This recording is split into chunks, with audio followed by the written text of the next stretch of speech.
যদি কোনো ব্যক্তি ফজরের নামাজের পূর্বে নিজ বাসগৃহের পশ্চিম কোণে কেবলামুখী হয়ে 10 বার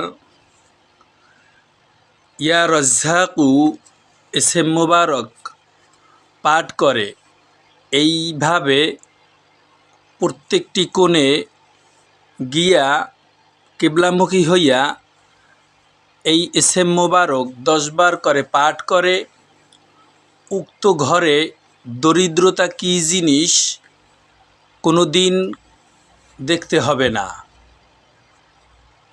পশ্চিম কোণ থেকে শুরু করে চারো কোণে 10 বার করে উক্ত আমলটি করতে হবে। প্রত্যেক কোণে গিয়ে কেবলামুখী হয়ে দাঁড়িয়ে আমল করবে, ইয়া রাজ্জাকু ইয়া রাজ্জাকু ইয়া রাজ্জাকু। ইনশাআল্লাহ দরিদ্রতা কী জিনিস ওই পরিবারের কাউকে কোনো দিন দেখতে হবে না, ইনশাআল্লাহ।